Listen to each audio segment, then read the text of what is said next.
So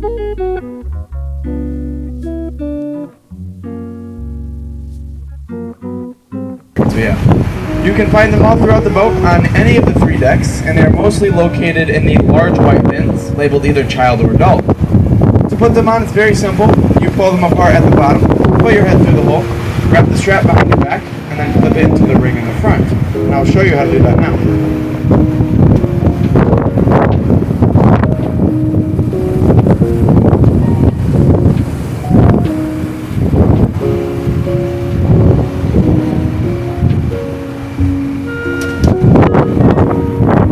Super simple to put on, they're also reversible. And last but not least, my name is Reagan. I'm going to be your tour guide today. The first section of the river we are heading through is known as Millionaire's Row, or Millionaire's Colony. And around the turn of the century, many millionaires came out here, purchasing some of these islands and building 30 to 50 room summer house mansions. Some of them Both of the original mansions were lived in by Nathan Strauss and Abraham Abrams, who were co-founders of the A&S department stores of New York City, which you might know by their modern name today of Macy's.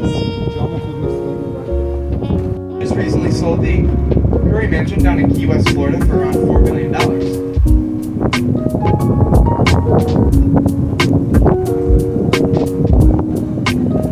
And just beyond Casablanca, you'll see the unusual stone seawall with the statues of lions, dragons, griffins. They all have their eyes painted red. And also with those statues, you'll see some white painted keyholes there. All of that was built during Prohibition. The keyholes, they once held oil lanterns. When those lanterns were lit in a certain touch, it was built in 1913 by Frederick and Nellie Fraser of Solvay, New York. They chose this location specifically on the island to give them easy access to their favorite golf course and country club, which is the Thousand Islands Country Club, located just across the river over in Rosedale Island.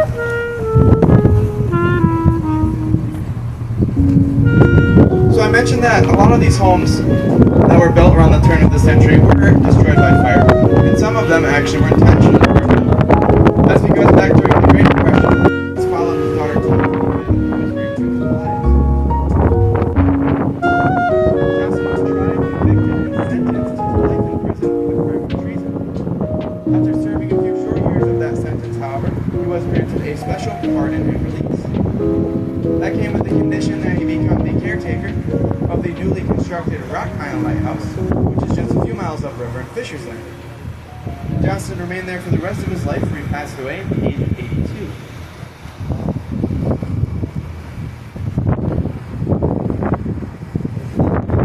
On the right-hand side now, we are passing by Wawanet Island. The boathouse at the end of the island was recently renovated just last summer. And the larger, more modern home we will pass by sits on the original foundation of the famous Boattown restaurant called the Wawanet Inn, which was destroyed by the 70s. And a boatel is just like any other hotel.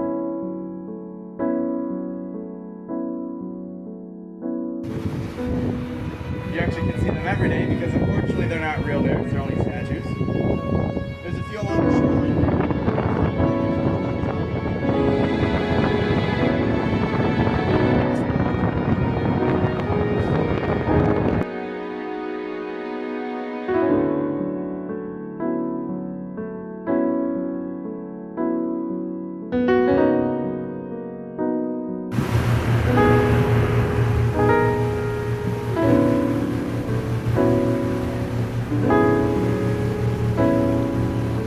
Coming up on what many consider the highlight of any tour out here in the Thousand Islands, and that is Boat Castle, located on Hart Island. Boat Castle was built by a man named George Bolt. He was a Prussian immigrant who made his way over to the U.S. all by himself at the age of 13. Upon arriving, he ended up in New York City, and he became a dishwasher in one of the hotels there. After a few years and a lot of hard work in the industry, he made his way up to a powerful management position. At that point, he was approached by a group of investors, and they asked him to become the manager for their new hotel in the city, the Waldorf Astoria. George gratefully accepted the offer, and he became very close with one of the investors' daughters. Her name was Louise. She became his future fiancée and wife, and that is who he built the castle for. To Together they made a fortune in the hotel industry, and that is how they got the money to purchase the island and build the castle. George also had a second love of his life, and that was his mother-in-law. And since there really just wasn't enough room on the island or in the castle itself, George decided to purchase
residents in Rockport, they are seasonal. They live on their boats here in the summer. So that black building has facilities for them, like laundry room, places to shower, a little fitness center, general store.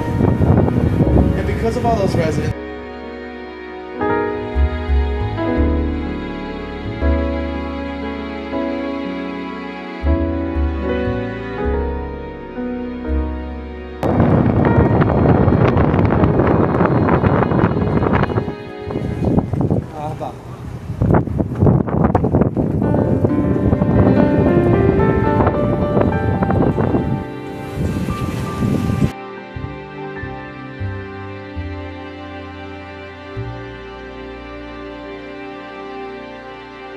we are traveling on the St. Lawrence River. Jacques Cartier, he was the French explorer who rediscovered this area, this body of water. And the day he did was the feast day of St. Lawrence, so that's why I named it after him.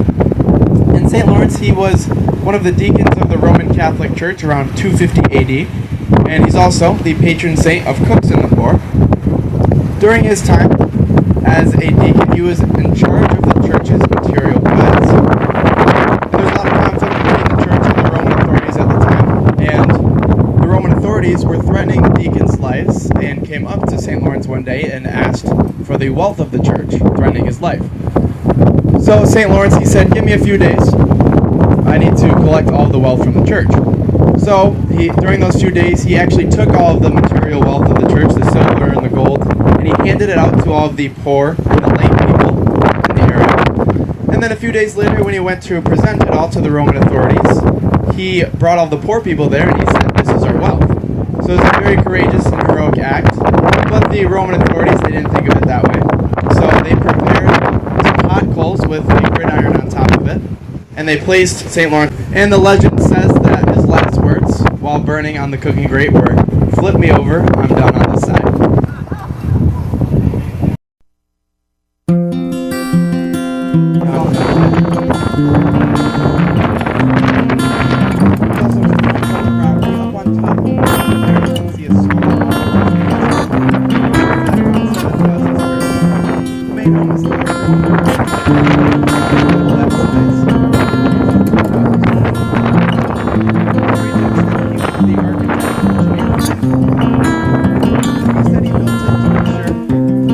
Every single room had a beautiful view of St. Lawrence, whether that's this main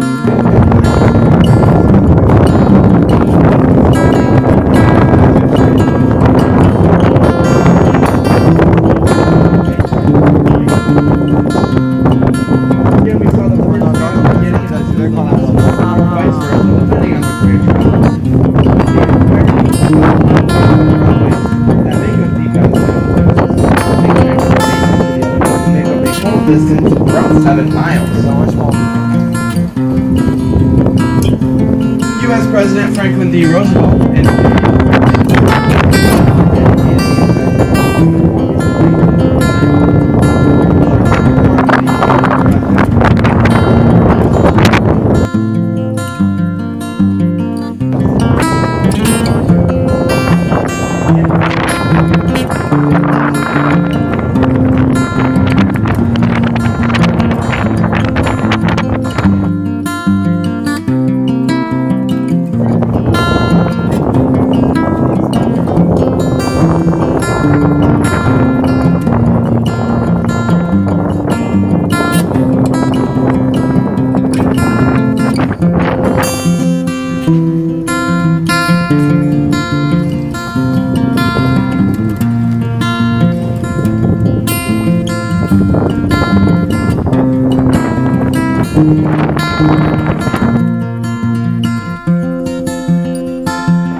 you will start to see a little bit of the rainbow arch there. Both of those are all